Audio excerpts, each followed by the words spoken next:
right. Headphones on. Mic check, check, check. All right. We're going to do things a little differently today. Hello, everyone. Adele is currently very dehydrated. So instead of a matcha cheers, we're going to do a water cheers. Khaled has his water bottle with him. And literally, cheers to hydration. Yes. Who knows what's in there, though? It's hydration, I promise. Because I just came back from a spin event that was outdoors. It was absolutely amazing. However, I did feel like at one point I was going to suffer from heat stroke. So I'm just not going to do a matcha today because caffeine is not good for you if you're dehydrated. Just FYI, fam. So how are you today, Khaled? I'm good, thank you. How are you? I am doing great. Back from your spin event. Back from my spin event. It was amazing. It was so much fun. We had 100 bikes. The vibes were on. The DJ was DJing. The bikes were biking. The people were just like on a vibe. It was amazing. Shout out to my girl Carla. Like, you guys, you know how to put a spin event together. And shout out to everyone at home. You guys have been incredible. I've had so much good feedback from the last 2 podcasts that we filmed. Thank you so much. If you love what you're seeing, make sure that you like and subscribe. And if you loved and to see more, I'm always on Instagram. So follow me there at Life with Adele. That's my handle where you can see my day-to-day shenanigans. And today, oh my goodness, I've been burning to talk about this. Wow, I'm interested. No. Okay, so I was like in the middle of a meeting. You know those meetings that could be emails? You're sitting there and you're like, what am I doing here exactly? Like, this could have all just been communicated to me in an email. Anyways, I'm sitting in a meeting and we're going around talking about like our goals for the like upcoming, year ahead. And then someone said something along the lines of like, I would really like to have a work-life balance. Cue my eye roll here. I'm not, listen, Sounds a bit cliche. Yes, and nothing tells me more that you are dissatisfied with what you do in life than when you're looking for a work-life balance. Because in all honesty, it doesn't exist. I'm kind of sick and tired of this false narrative that we've created in life that we are searching for a work-life balance. I want to rephrase this.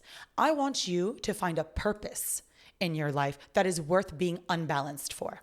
Because anywhere worth going to is going to require an unbalanced lifestyle. But if you're looking for a work-life balance, then you're probably doing something that isn't fulfilling you enough where you need to escape from it from time to time. Like, I'm all about breaks. I'm all about taking mental health breaks, going on holidays. But when you're talking about I'm working 5 days a week and then my weekends are dedicated to me escaping my reality, as in like I'm partying, I'm drinking, I'm just trying to just escape whatever I'm living through, I don't think that's balance at all. That's like running away from the actual issue. And the actual issue is, in my personal opinion, is that you do not do something that fulfills you, which is absolutely fine because this is a process that we go through where, okay, we go through that 9 to 5 work, but we always have our hobby. We always have that one thing that we keep in our lives that is like maybe our creative outlet, our physical outlet, our mental outlet.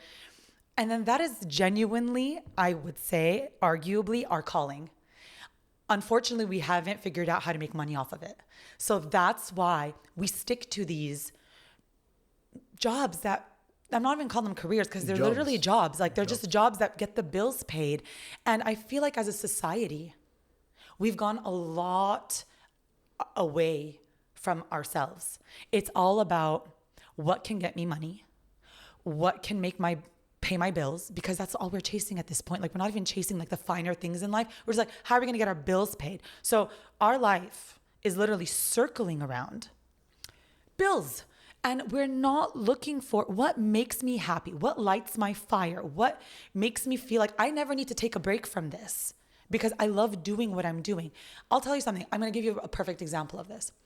I know a plastic surgeon in Beverly Hills, California. Okay. Ooh. Okay. Yes. In Beverly Hills, California. Confession coming in. I had my nose done and I went to this plastic surgeon. Let me tell you something that was so heartbreaking about this plastic surgeon. Successful man, one of the best in the industry, mind you. Lebanese, made it. Like, just, you look at this guy and you're like, he's made it in life, right? You want to hear his story? The man wanted to be an artist. He told me this. My dream, my passion is art. And I told my dad this, and he told me, go find a real job. Wait, how many times have we been told this? Wait. So you know what's so beautiful about his office? All of his artwork are his. He painted them. And I'm sorry, there's no one better to be a plastic surgeon than an artist, because there's no one that understands the body and the face and how things are supposed to look, angles, everything. He is like a finesse, like just there's a finesse to his work, and you see it because he won't give you anything that doesn't match your face unless you force him to. Like, there's some people that just walk into a plastic surgeon's office like, I need this nose. I don't care if it looks bad on my face. This is what I want. And that's his struggle. But imagine, he was telling me the story of how all he wanted to be when he grew up was an artist. And then someone told him that that's not good enough. Go find a real job that's going to pay your bills. And his dad. And that's his dad. Yeah. So I need us to track back and think about moments in our lives where we've been told this, maybe by our parents, maybe by our friends who looked at us telling them our delusional dreams, because we all have a little bit of delulu in us, right? And they told us to go get a job that actually pays bills. And here we go, circle back to our struggle to find work-life balance. I'm pretty sure I look at artists, they're the most unbalanced people. All they want to do is create. They sit in their studios for hours, whether they're musical artists, whether they're like painting, sculptors. They have no problem sitting from the early hours of the morning until the late nights creating, because that is all they want to do. They don't need a break from that. You think they're looking for a work-life balance? They have a purpose. They have something that they want to do. I believe each of us has a purpose, and the lucky ones get to pursue it. And the others are just kind of stuck in their rut, looking for their escape, looking for their break, looking for their work-life balance that other people don't even understand. Like when you tell someone who is like a creator that you're so unbalanced, they look at you like, this is all I want to do in my life. What do you mean I'm so unbalanced? Let's not even talk about creators. Let's talk about CEOs of companies. What did they do for years to build their companies? They obsessed over it. They didn't sleep. They didn't care if they ever slept. You know, it was just one of those things that it fulfilled them so much that they were able to sacrifice. And yes, sacrifices come with it. Obviously, they don't have friends that they're partying with on the weekends, and they probably don't see their families much, or their work and home life is probably bust. But do they actually care? No, because this is all they want to do in life. So that was a big moment in my life where I was listening to this person and I was like, wow, I feel so bad for you, because you want to find a work-life balance. So that means, to me, it means you're not fulfilled with what you do, because whoever's doing what they actually want to do don't need a break from it. No. Don't need a balance from it. Athletes, all they want to do is train. They take rest days. That's different than taking. They sacrifice a lot, and they do. Their social lives. 100%. They're not out in the clubs partying. No. They're not like looking to escape the reality. They're like, this is my reality. This is all I want to do. And when you tell them to do something else, they look at you like. Sometimes it's a lonely path as well, and nobody sees that side. No one gets it, because they have this false impression that they're surrounded by people. Those are fans. Like, if you make it big enough, those are your fans in life. Like even music artists, they're surrounded by their entourages. They're not with people that they're just like, oh yeah, these are my people. There's very few. And the more, I think, successful that you become, the fewer and fewer people that like are able to ride that wave with you. Because I did like hear something, and it was very, very enlightening. It was literally like someone said, your friends cannot handle your growth. Sometimes, yeah. Most of the time, because then they'll tell you things like, you've changed. Yeah. But what they're really trying to tell you is you've grown, but they don't have the words to express it. And they're kind of like looking at you like, I don't resonate know. with you. And I don't know this person anymore. Yeah. And it's unfortunate. Like, I think there's a price to pay for, chasing things that light your soul on fire, because no one's going to get it. And sometimes it's a shift in your currents. Like, you could be doing your 9 to 5 and then one day you wake up and like, I don't want to do this anymore. And then all of a sudden you're doing something that no one understands. It's so out of your niche, but this is something that was inside of you, always in there. I'll give you another example. I know someone that's very close to me. He loves cinematography. Like, all he wants to do is produce movies. And he took his extracurricular units in university were always cinematography and filmography, but his major was mechanical engineering. Why? Because his parents were like, go find something. A real job. Yeah. Go get a real job. Go get something that's stable. Yeah. Because you're not going to be the next Spielberg. But that's his passion in life. Yeah. I see how his eyes spark every time he talks about movies, and then how his eyes dull whenever he's talking about mechanical engineering. When do you really talk about mechanical engineering? No, when he's talking to me about his job, what he does. There's nothing really to talk about, right? There is nothing to talk about. But when he's talking about his hobby, I'm just looking at him like, isn't that what you want to pursue? And then there's all this like, and I get it. I know I'm like talking in ideals here. I know at the end of the day, like, we live in a society where you need money. Yeah. And something needs to come. On that note, I would say that sometimes it's okay that your hobby or your passion doesn't make you money. 100%. But you can still sort of make it predominant in your life, that's what your life revolves around. Exactly. And then your job is just your job. You know what I mean? And it doesn't bring you down, and it doesn't, take away from your life, but you still go diving every weekend. Exactly. And snorkeling or whatever. 100%. You know what I mean? You're not going to make money out of it, but you love it. And it's crazy because people don't think you've made it unless you're making money out of it. Like, like true. when you tell someone like your hobby, like, for example, I have this podcast. This is my creative outlet. Like, I love doing this. When I tell people, oh, so are you sponsored? Yeah. Oh, so did someone pick up your podcast? I'm looking at them like, How many followers do you have? Yeah, and how many subscribers do you have? And I'm looking at them like, you're missing the not the point. point. Like, and people are sometimes only It's for creating. me. It's not for anyone else. Exactly. But some people are only creating to get something out of it. And I'm just kind of like, how unfortunate is that? Like, I'm looking at them like, can't you just create?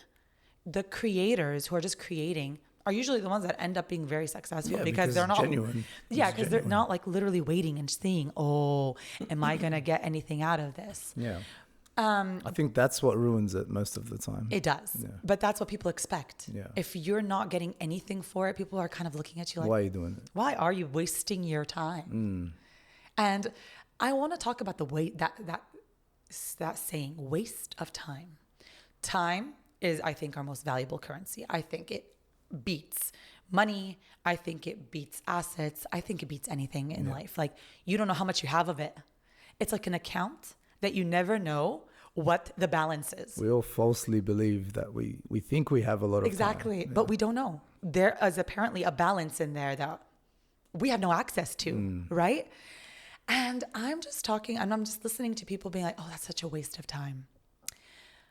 I'm going to break it down very simply. If it brings you joy and happiness and fulfillment, it's not a waste of time. What's wasting your time is everything else that you're doing, that afterwards you're just like, oh, I'm drained.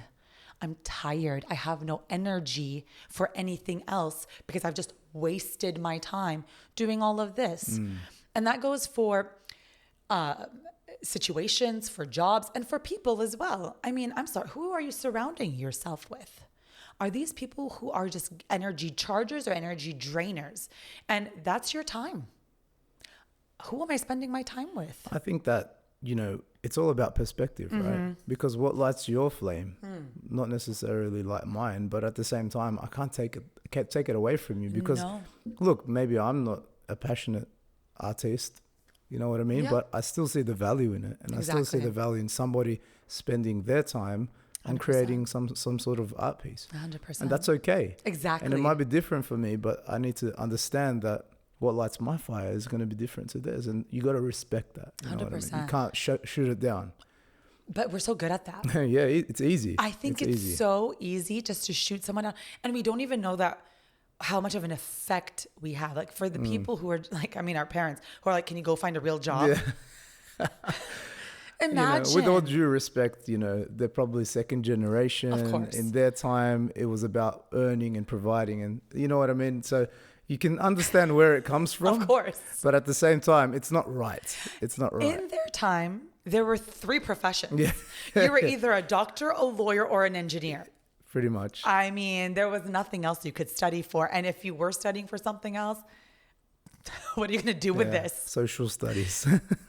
Bachelor of Social Studies. I was a sociology major. My parents were horrified. Yeah. You're spending money to go learn about sociology. Like, what even is that? Society of Societies. But let me tell you something. I learned so much about people.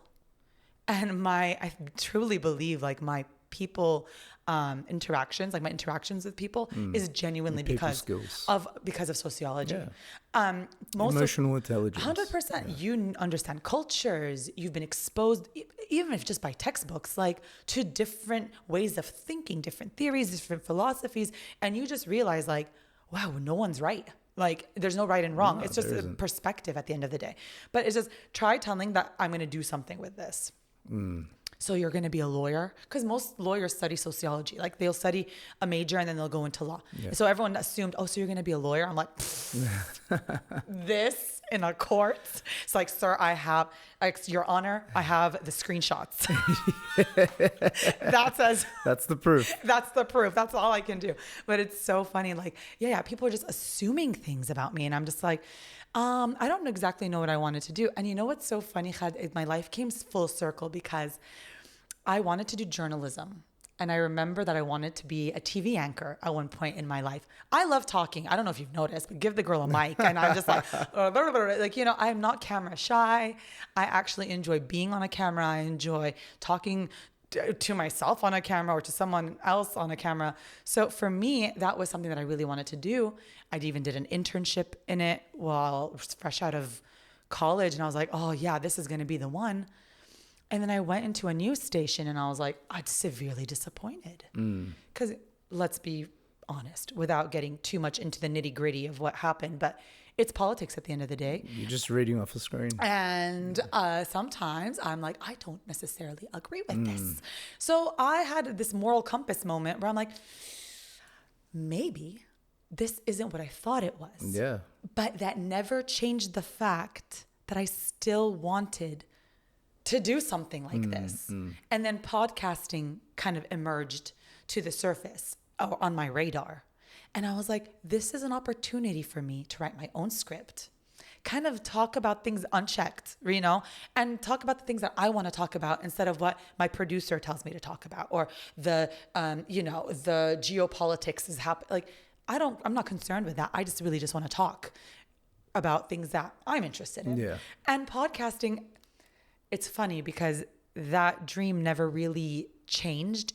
It just looked a different way for me. And it's just one of those things that's like a full circle moment where like studied sociology, wanted to be in journaling, like as a broadcast journalist, and then realized that maybe that type of like broadcast journalism wasn't my thing. And then coming into my 30s, almost 10 years later after my internship, and being like, you know what? I found an outlet that kind of satisfies that craving that I have of just, being part of something and talking about things that mean something to me and maybe someone at home like that's listening to me. So it's something that's like, it's really important to, sometimes be stubborn with the goal, but be flexible with the process.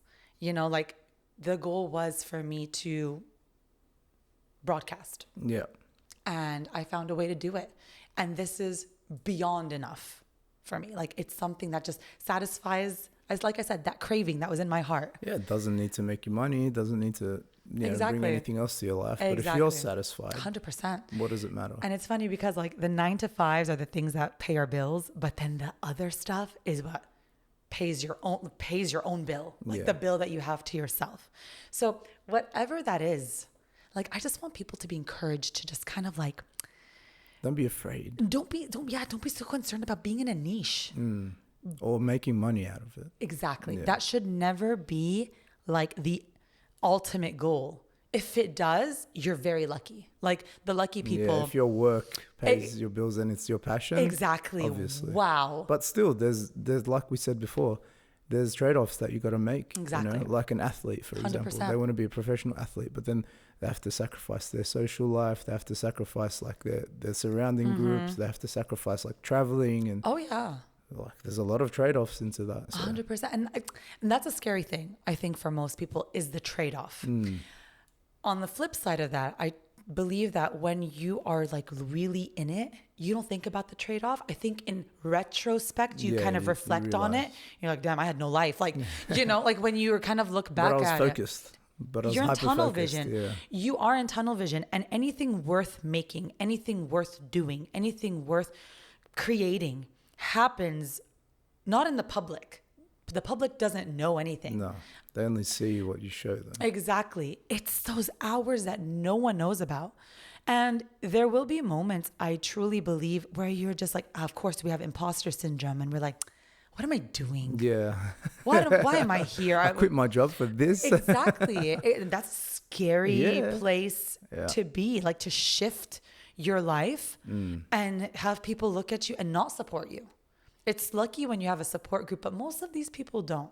I think there's a false hope that when I shift my lifestyle, everyone's going to hop on Shift my with train. me. Exactly. Yeah. And everyone's going to be like supporting me.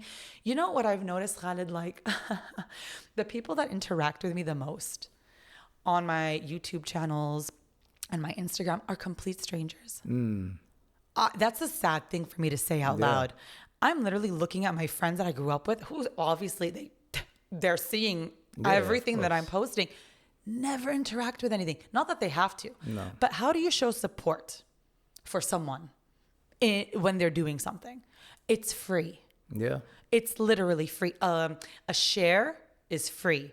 A like is free. A comment is free. Like no one gets this. No. And it's interesting to And me. these are the metrics that actually like project you into the right And no one direction. understands this because interactions are what get you reach at the end of the day. And I'm looking at the homies, the closest people, like the people that I think are in my circle, being radio silent. Not to say that you need to do anything or that you owe me anything, but wow. Yeah. Like, no, I'm not kidding. I have DMs from strangers. I've never even met you people in my life. Resonating with things that I post, resonating with episodes that I didn't even know they were listening to, subscribing to my page. Literally, I don't even know. I think 200 of my, like 190 of my subscribers, I don't know. It's insane. And I'm like this big. I'm literally this big. And I could be this big if every single person that I knew actually supported me. 100%. And that goes for anyone. Like I've talked to creators and I've talked to people who kind of like, you know, are out there like, you know, producing content and things like that. And like, Adele, you think my closest friends actually watch what I produce? And I'm like, doesn't that make you sad? She's like, and I remember this girl, she told me, she's like, no, that's part of the territory. Yeah. Your friends look at you and like, what does she do? Because they know you the most. And they're like, when did she start doing this? Yeah. And they don't like it. Genuinely. They're not. It's different. It is so different. Yeah. And it doesn't resonate with them anymore. Nothing. But I'm just looking at them like, you know, if you, like for me, because I think I'm on the other end of it. If someone was producing something, content, pushing out content, I'm seeing like they're putting an effort to put some reach. A like is for free. A comment is for free. A share or a repost is for free. And it's wild to me. And ask any person. I'm this big, like I said, I'm like literally this big, but people who are just like, made it, they'll tell you something. It's like, my friends don't watch anything that I make. They don't support me. They don't come to my things. Nothing. And I'm just like, wow. That's a little sad. It's sad. Yeah. I was going to say sad. There's no other word for it. No. But it's reality. It is reality. And if you're going to stop because of that, then it's just like, don't. I always simplify it to like the coffee shop analogy. Tell me about this analogy. Just like how many coffee shops are there? Thousands, right? Yeah. And then one person wants to open their own cafe, and then instead of everybody going to his cafe and support his or her cafe and supporting their friend's cafe, even if the price was higher, even if it was out of the way, they'll still go to Starbucks down the street and say like, oh, how's your cafe doing? You know what I mean? It's like, well, imagine if you supported me, and then the other side of that is that when they did come to the cafe, they wanted a discount. And it's like, I always disagreed with that. I was like, yes. When I went to my friends' restaurants or my friends' cafes, like, I'll make sure that I pay 100%. and make sure that I give extra without them knowing, because it's like, I know that if they were there, they wouldn't want to take money or whatever. But I was like, no. I want to be a paying customer just 100%. Like everyone, and support you in what you're doing. This is an excellent point, Khaled. I love that you brought this up because everyone wants a discount. Everyone and it's like, wants it when it's free. when you open up, I'll have free coffee for the rest of like my life. And I'm like, how are you? Wait, how are you charity, keeping me open? But how are you helping to stay open? This ain't no charity, man. Listen, I wish I had the liquidity to be able to. This is the charity. I always say like one day I'll open a charity gym, just so everyone can come in, train for free. And everyone's going to be happy, and we'll have a community. And you know what? I'll just sleep under a rock. You know what? That's absolutely true. And you know what? I truly believe true friends don't ask for discounts. No, that's right. I really believe like true friends are like, I want to pay full price. I want to pay extra. And then some. Yeah. And I'm going to tell all my friends about it. I'm not going to promise them free coffees because I know the owner, or a discount because I know the owner. Yeah. I know the owner. We're going to show up every morning at this time, and this is going to be our new coffee spot. Once a week or something. You should try my friend's restaurant. Face. Or you should try my friend's cafe. It's down the road, whatever. And then you go in there and get the right experience. And if you truly believe in your friend, of course, you'll believe that they will provide a good service. Of course. So it's like, you shouldn't have a discount. You know what I mean? If you truly care about your friend, if it was a poor experience, you would tell them. And give them feedback. In a nice way. Of course. Constructive. At the end of the day, like the reason why friends are so important, you need honest friends in your life and in your circle. Because let's say I did open up something and you hated it. What benefit? The food was bad. Or you had a bad experience or a poor experience. I would want to know about it, because how else am I going to fix it and make it better?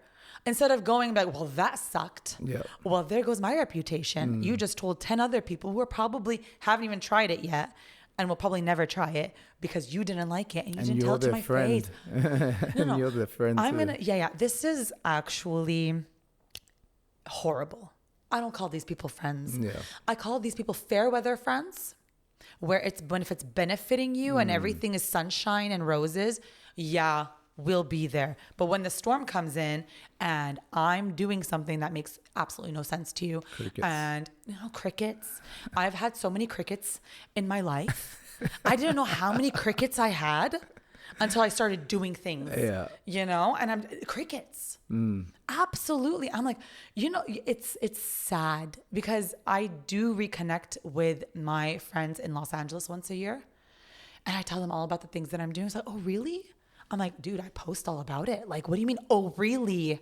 You watched the story. You watched it. You're definitely, I've seen you peeping on the stories and you don't know what I'm doing. I don't know. Either you don't want to or you want to pretend like you don't. But you know what? Like friends, oh my gosh, when someone does something, I'm like, I saw that you did that. Yeah. Wow, that's so cool. Like, how was it? How brave of you, like to do something out of your comfort zone.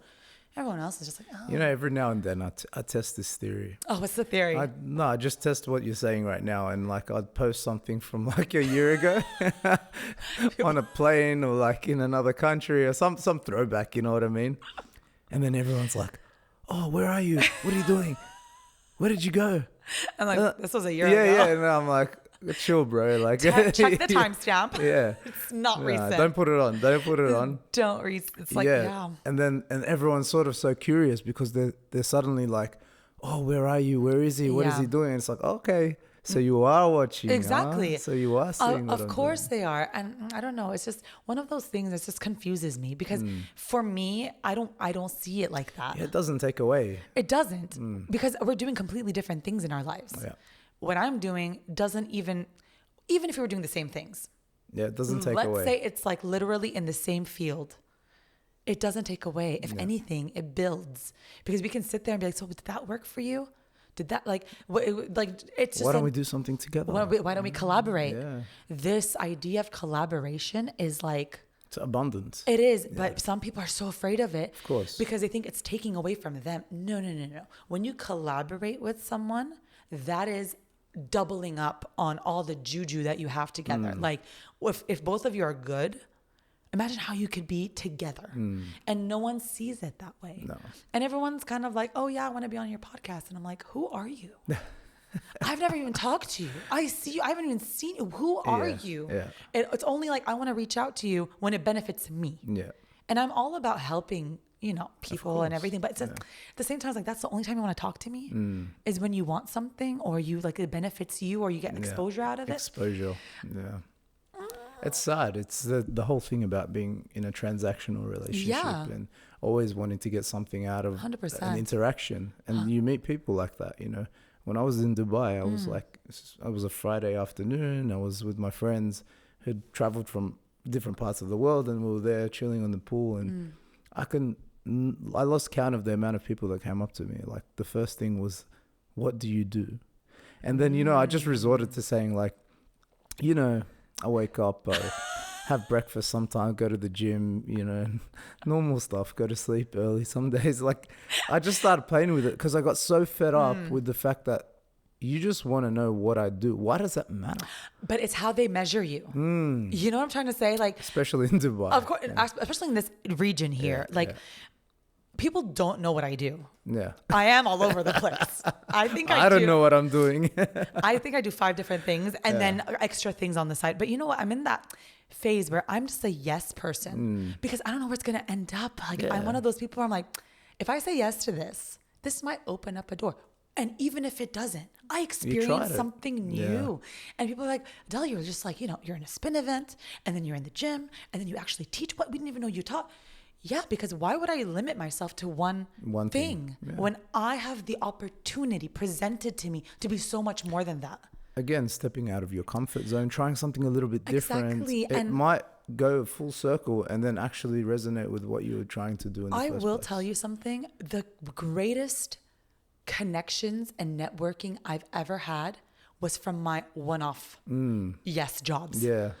I one of those things where I'm like, should I do it? Should I not do it? And then all of a sudden it just leads me down this insane path that had I said no, would have never opened up for me. And that doesn't mean that I'm only doing things with that purpose. But like sometimes I'm like, Adele, you said yes again to something that like some random thing. And I'm like, yeah. And it doesn't have to benefit you. It doesn't. I don't even know what's going to happen. Like, I literally, listen, there were like last year, I was filming things with a producer for hotels. And I'm not a model. Like that's not me by like profession, but they needed extra models. He knew me. He's like, let's go. Do you know how many other gigs happened because of it? There you go. And then I became less and less camera shy. So then like brands were like, could you model our clothing for us? And I became an ambassador. It just all spirals like over and over and over again. But had I said no, because, I'm not a model. I'm sorry. No, fake it till you make it sometimes. Yeah, like, you think I'm a model? Yeah, today I'm a model. Let's do it. Of course. I can be whatever you want me to be. And if nothing comes out of it, so what? Fine. You got the experience. It was fun. Someone can come to you one day and be like, and you can be like, one time I did this I did gig. this, and I became a model. Exactly, by accident. Yeah. It's just the thing is like people are like, I was like, so you're modeling now? Oh, so you're spinning now? Oh, so you're that training? was yesterday, honey. That was just once. That was so 24 hours Adele ago. yesterday, Exactly. and today Adele's doing this. But it's just one of those things like give yourself permission to reinvent yourself over and over and over again. Like I don't think I'm defined. When someone thinks about Adele, I think 1,000 things, depending on what your experience is with me. If you were to randomly grab 10 people out of my life and ask them who Adele is, different they would all have a different answer. And not because I'm a different person, just because I have so many things that I've experienced. Oh my gosh. It's one of those things where it's like, you know what? Like, I hope this never happens, but if I were to lose my job tomorrow, I wouldn't be panicking. No. Yeah, it would be one of those things where A I'm little just, bit. I would, because we got babies to feed, but like, that's the only reason. But you know what I'm saying? Like, I have so much I could fall back on. Yeah. That I'm just like. And even if you didn't, like right in front of you, you'd find something. Exactly. And I know how to build myself up from scratch again. Like, you know what I'm trying to say? Like that building of rapport, building my reputation, that happened over 3 years here in Doha. And people can't even believe that I've only been here for 3 years. People are like, you've only been here for 3 years? I'm like, yeah. They're like, Adele, you've done more than a person who's lived here for over 10. Yeah. And it's simply because I said yes. Yeah. And I didn't let anything define me. Yeah, I'm a teacher. But that's not all I am. No, but you acquire a lot of skills doing that job that 100%. transfers into all of your interactions. Patience, one of them. You know what I think is a lost skill? Tell me. You know, my first job was at McDonald's. Oh. Yeah, and I feel like in my time, or I'll say in our time, it was quite normal when you turned of age, like when you were legally allowed to work, that you just went and got a job, you know what I mean? Like stock 100%. standard. You didn't need to. Like, alhamdulillah, like I didn't need to get a job. But like, you know what? I was like, I want my own money. I want my 100%. independence. I want a bit of Pocket pocket money. money, Yeah, I 100%. want pocket money to go spend. I don't want to keep asking daddy for money every time I want to go at out. my time, it was like, I'm saving. I'm like, 16 years old. I'm like, I want a car. I want a car. You know, I want my first car. You know. Oh, such a guy thing. But that was the thing, though. course. And my dad taught me a good lesson, saying like, well, if you want a car, you're gonna have to work for it. You know what I mean? Yeah. I may help you, but at the end of the day, I'm not buying you a car. Right. You know? Some people are lucky enough to be spoiled. Of course. Daddy buys you a new car, whatever. Shout out to you guys. I mean, I like that. I like that for you. For me, it was nothing like that. It was like, okay, I got to go out and earn mine now. Yeah. And you know what? There was nothing at all that deterred me from working at McDonald's. To be honest, it was the best job to have at the time. I was the most popular guy in school. It's like, you know, got the hookups for Mickey D's. Exactly, because I'm like, all right, bro, come out the back. I'm gonna put the like. I was hooking everybody up With the French fries and the milkshakes. But at the same time, it taught you the skill, many different skills that you transfer into your 100%. life. You know, being punctual, having responsibility, working under a certain amount of pressure. Exactly. You know what I mean? All of these things built me to then transfer into anything that I did. Oh, 100%. And it's the same thing. But I feel like these days, the kids these days don't have that. You know what I mean? And you know what it is? I think it's because our generation hustled so hard that we almost want to give them like pillows. We made it easy. But we shouldn't. Like if I'm thinking about like my own girls one day at 16, you're gonna find something to do, because mama at 16 was coaching swim team.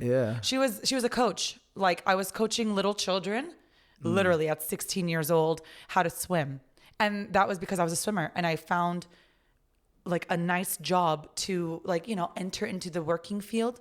I was a swimmer. Oh yeah, of course it makes sense to coach as a swimmer, as a swim team. Like I used my skill as like a benefit. But yeah, no, listen, we do live in I'll tell you something. We do live It's in... because some Fortnite streamer is making millions. No, this is what I'm going to say. There's a 12-year-old and you're like, Let me tell you something. My children want to be TikTokers and YouTubers. If you want to ask them like what they want to do in life, I want to be on YouTube, which is amazing. I think that's so... Wow. In my age, if I went up to my dad at 10 and I was like, I want to be a YouTuber, he'd be like, what in the world? What is this? YouTube? First of all, what is YouTube? What are you talking about? Why YouTube, MeTube. 100%. Who's paying for this? No one. It's free. It's just no. But I think we're in a place, and I always say this as an educator. When parents come up to me and always are like, my child doesn't know how to read, my child doesn't know how to write, my child doesn't know how to do math. I'm like, hold up. Have you ever heard of anyone graduating high school that doesn't know how to read, write, and do math? You know what they don't know how to do? Think, imagine, for themselves. Create, do something that a teacher isn't telling them to do or isn't out of a textbook. I don't care if your child knows how to read, write at kindergarten.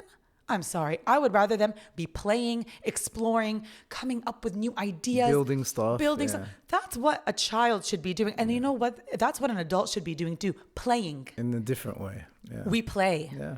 When we are doing something that we love to do, we're playing. When you're working and you love what you're doing, you're playing. Yeah. And you're playing a game that makes you money. Like, it's one of those things. It's like when you know how to just like maneuver and find that creative energy and do something that you're just... You hear it. People get addicted to that feeling. Of course. It becomes like a game. Of course. It is a game. Yeah. And they play and they know how to play. We forget how to play as adults because we think that that's a child thing to do. The successful adults know how to play when they grow up. Yeah. Like that child evolves. And we look at this stuff as like, oh, this is a game. Play my cards right, and I'm going to end up somewhere else. I might it's insane to me. Like, it was really funny because I think it's a language barrier. But one time, like I was telling one of my Ukrainian coaches, like, oh yeah, like, are you going to compete? He's like, yeah, I'm going to play. And when he said play, it made it sound so much more fun. Yeah, it's a game. When he, just imagine the language that changed. Because when he said play, I was like, oh, how cute. Mind you, it's some like a weightlifting. He's about to, no, he was doing a weightlifting competition. And he's like, yeah, I play. And I'm like, wow, that's really cute. Yeah, you know, that's an analogy that in jiu-jitsu, it's not sparring, it's not fighting, it's playing. It's playing. Let's play. Yes. Yeah, let's play. So it's like it's a game. It adds a different connotation to it. All of a sudden, there's not so much pressure on it. It's like, I'm here to play. Yeah. This is my game. And I'm just here to participate. Yeah, and if I train for it and I do well, that's an extra, great. that's a bonus, but I'm here to play. Exactly. Yeah, play the game. I love that. Like when he said that, I'm pretty sure it's a language barrier. But he knew what you meant. Exactly. And I was looking at him like, we do in some way, yeah, we do. That's what we do. Yeah. That's what we're doing. I do have like so much respect for people who just create content on the daily. And I know that these people can because of the luxury of time. I will tell you something. When I have breaks from work, when I have like my 1 week off or my summer, I create so much. And I've realized that about myself. When I'm under a schedule, I'm like grabbing like, those are 5 seconds here, 10 seconds here. Let's just create. But when I have that freedom, I know what I go to, and it's creation. Like I will literally video anything. Yeah, you can tap into that. And I love it. And that's my outlet. And I know that when I'm off, it's not work. It's just something that I just naturally want to do. It's not even what I'm thinking like, oh, I really want to create a reel. Something's happening in front of me and I'm like, I should video this because this is a beautiful moment. And you know what it is? It's about romanticizing moments. If you've seen any content, it's someone literally swirling a matcha or a coffee, but the lighting is correct and the angle is so right. And they just romanticized it. They just romanticized a simple moment.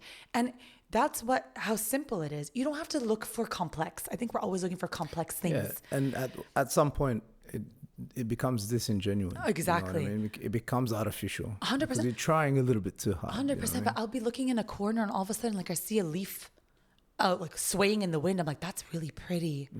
I want to remember this moment. It's so beautiful. Let me take a video of it. And then I post it. And everyone's like, wow, how did you do that? I'm like, I just notice when you are free enough to notice your surroundings, it's everywhere. And of course, every person notices something different depending on what ignites their curiosity, because we all like different things. So you have to see the beauty in that. Exactly. Too. And it's called romanticizing your life. Like it's literally looking at the simple things that you do every day and making them romantic. I'm sorry, when someone tells me they share their vlog about making their bed in the morning, making their morning coffee and sitting and working from home, you think that's appealing? apparently to a million people, Yeah. they want to watch it. They're so satisfying because you just romanticize something that everyone does. Everyone does. But you just put a camera. Not everyone makes their bed, but still. But you just put a camera. Yeah. And showed that you did it. And they resonate. Exactly. And it's just, you got to find what brings that out in you, what you want to share with the world. And you don't have to share everything. Like, I'm not all about like, oh, no privacy and share everything and you must do this. No, but like there are some things that people appreciate. And apparently there's a market for everything and anything these days. There's always somebody out there that's going to like resonate with what Exactly. you do. And whether it's one person or 1 million, it shouldn't matter to you. No. If you like it, put it up. Yeah. Put it up. Forget about the impressions. I mean, with that, I'm just kind of like, does it matter? Yeah. You know, that was a real big thing when I started podcasting. Okay. And always with the unsolicited advice, you know. Oh, but you should do it like that person does it, and you should have it like this person does it, and you should do it like this, and maybe you should do this, and you should have these type of people on. And it's like, man, I think you don't understand why I'm doing this. Yeah. You know what I mean? Everyone has a different why, that's for sure. I'm not doing this to get like notoriety. I'm not doing this to get popular. I'm not doing this to get the likes and the shares and the exposure. No. If one person listens, if 0 people listen to it, it doesn't matter to me. And I think that's the start, like you said before. As you find that sort of channel, you go through it, and then organically things start to happen. Of course. And then like people start coming up to me and being like, you know what? I love what you said. And then they start giving you ideas. Exactly. Because they bring up things that you actually like as well, because you resonate, but you'd never thought about. 100%. I'm telling you, I was in the middle of a meeting, and this one phrase that this person said spiraled me. Like, this needs to be a podcast episode, because I was just this poor person. Work-life balance. What an illusion. Yeah. What a delusion. Yeah. You know, like, I know. What is it, like 50-50, 70-30? You know what I mean? There is no balance. And you're constantly in and out of that. Of course. That's something that's just a reality. Listen, and then they want to be successful. I'm sorry, successful people are the most unbalanced 100%, people in the world. They don't know what sleep is. If you ask someone who's like hustling towards like anything worthwhile for them, they can't remember the last time they ate. They can't remember the last time they saw people. Not that this is... It's not the most healthy or the most mentally stable thing to do. But they don't think that way. Yeah, but that's the reality at the time for them. Exactly. This is what they need to do to get that. Exactly. And it is in a time frame. It might take years. It might take months. It might take days. You don't know. But the thing is just like, while they're doing it, trust me, they're not thinking, oh, I'm the most unhealthiest person in the world. They're just like, this is all I want to do. Yeah. And that's a healthy obsession. I really do think that. I feel like life, if you find that thing that just like burns, like keeps you up at night. And I said this in my little snippet like yesterday. What do you daydream about? That's what I always go back to. When you're sitting in your boring meeting, where does your mind wander to? That is your calling. Yeah. I'm sorry. Like, that is when you begin to like be like, that's where I would rather be. Now, I can't be there right now, but how can I get there in a way that makes sense to my life, to my responsibilities, to, what my mode de vie is? I mean, I know that we all have responsibilities at the end of the day, but how can I transform this into something else? Maybe an extracurricular activity. Like maybe my weekends, instead of escaping my reality, are now going to be for building a reality that I want. Some people say work during the weekdays and then build your dream life on the weekends or the time off or those. I'm very lucky that I get months off at a time as a teacher, because you know what? That's where I'm doing technically what I actually want to do. Yeah. That, like, what you do during your free time is what you actually want to do. Definitely. And I just want people to just stop chasing a work-life balance that is so unattainable and start chasing a life that you don't need a break from. Easier said than done. I'm preaching probably ideals. Yeah, I mean, obviously there's a reality to the situation, but in the larger sense, it should resonate with you throughout everything that you do. Truly. You know what I mean? There should be an element of that fire within you throughout all of your actions. 100%. You know what I mean? And then there's that specific action that's yours. Yes, that one where you just go back to it and you're like, this is my happy place. I could sit here all day. Yeah. I could be here all day. I could do this all day. And then when I think about it, like whenever like I do want to do something for myself, maybe one day down the line, I would have hustled so much in my life for other people that I would definitely hustle and more for myself. So don't be afraid of the hustle. Don't think like there's a saying in Arabic that says الشغل منه عيب. Work is not عيب. Like work is not something you should be ashamed of, no matter what kind of work it is. McDonald's, baby. Whatever it is, like I'm talking about like, I'm not even talking about like a niche of these incredibly sophisticated jobs. I'm talking about hustle. Yeah. I don't care where you're hustling. I don't care what you're doing. You are providing either for yourself, for your family, or whatever it is. And then one day, that hustle mentality that you have is gonna translate itself 100%.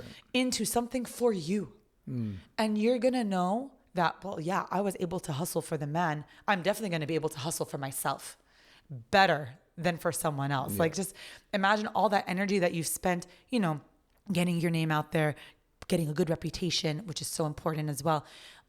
And then one day that's just going to come back to you and be like, now it's my turn. Yeah. Now it's like, roll up my sleeves and be like, this is what Adele can do for herself kind of thing. And that's going to be, listen, there's a lot of things in this girl's head that's just like, you know, always dancing around being like, Adele, like whispering, like, Adele, look here. Yeah. Look here. Like, look at this. And I'm like, I know. Just wait. Like, you know, like, wait. There's a plan, obviously. I'm not just going to wake up one morning and be like, this is going to happen. Of course. Watch out, world. I have a plan. But obviously, like, I know that all of this is going to come into fruition one day.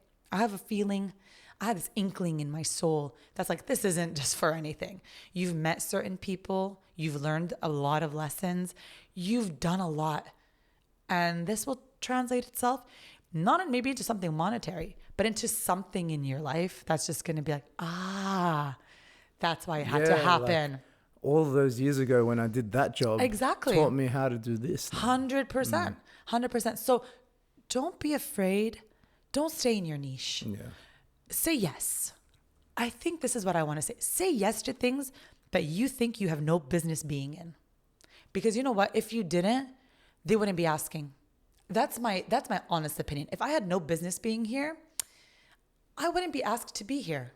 I wouldn't be invited into this room. Genuinely, this person obviously saw something that would have never thought I would ever do. But you know what? Let's say yes and see what happens. And if you say yes and then you change your mind, you know that it wasn't for you. But imagine if you just said no and then at the back of your mind, like, what if I just said yes? Yeah, or like volunteering to do stuff like, with no monetary. I need something. Yeah, I need somebody to do this. 100%. And you're like, I'll do it. Exactly. You know, have you done it before? No, but I'll try. Figure it out. I'll figure it out. And then somehow that becomes something that you really enjoy. Exactly. You never know. Listen, don't like, I know that time is money and money is time, but also don't be afraid to do things for free, especially if it's something that you love to do. Because if you do it for free, you're not going to care whether you get paid or not. Like I've done a few events where I had nothing. I didn't get paid, but I loved it so much and had such a fun time that like I almost got paid in energy. Like people, like just the people that I was surrounded with at that time, I was like, wow, I'd have never met these people had I not been here. So yes, say yes. Make sure that people aren't taking advantage of you as well, because people tend to do that. You give them an inch, they take a mile. If you're good at something, never do it for free. Listen, because sometimes like people will begin to ask you for advice and ask you for things, and like, you know, that's consultation.